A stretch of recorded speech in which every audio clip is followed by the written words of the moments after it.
I want to start at the top with my main man, AJ Preller, and I want to tip my chapeau because when you want to win a championship, you can't have any weak links.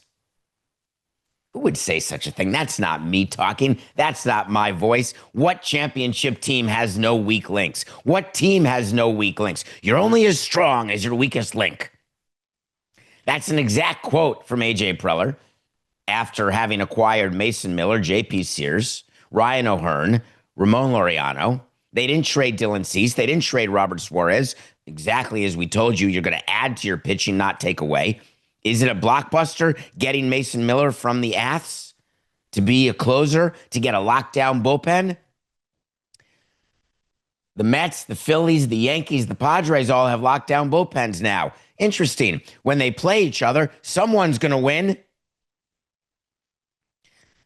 Let's stick with the Padres. I'm going to read you a list. It's a funny list. 1, 3, 4, 6, 7, 12, 13, 17, 26, 29.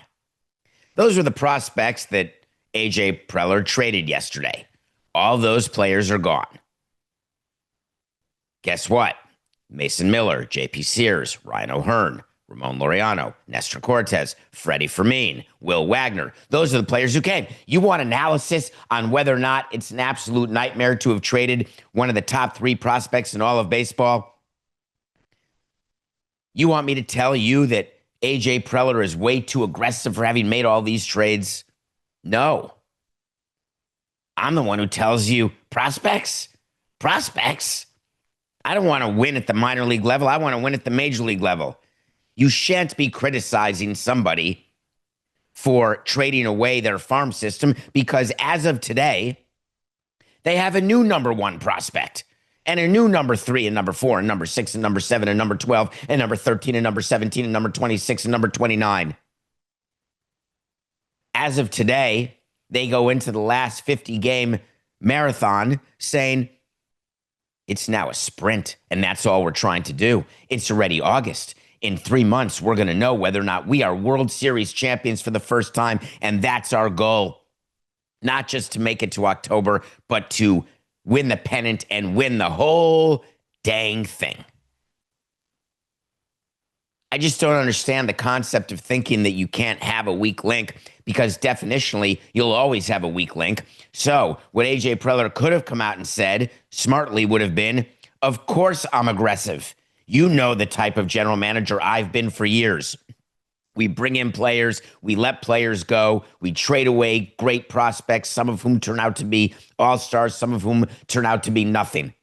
We collect names, we collect by need, we collect by position. We make good parts of our team great. We make bad parts of our team good. And then we see what happens. That would have been a good way to meet the media if you're AJ Preller, because he's being looked at as they won the deadline. My least favorite analysis that you will get during the course of today is winners and losers. Who did the best? Who did the worst? You have no idea. Mason Miller blows a few saves, blows out, all of a sudden trading away Leo DeVries. Not smart. That's the number 1 prospect of the Padres. If he flames out, because teenagers flame out all the time, and Mason Miller becomes a starter or becomes a lockdown closer for 4 years, guess what? Amazing. You can't analyze an MLB trade deadline trade the day of, no matter how badly you're asked to go on the air in different markets and say, did we win? Did we lose? Should fans be upset? Are we good? Of course you're happy if you're the Padres because you're a buyer. All buyers are happy. The stand pat teams are despondent. Fans saying you didn't do enough. Cubs getting criticized. Come on, man. We needed you. Teams that sell trying to figure out what kind of crappy, cheap owners do we have. Meanwhile, the Padres went through a period where they were selling. They maybe during the offseason. What's the difference? When you collect a bunch of players and then trade a bunch of players, in a way, you're selling, you're buying, you're doing everything. Don't categorize it that way. Categorize it as a consequentialist. How did our team do?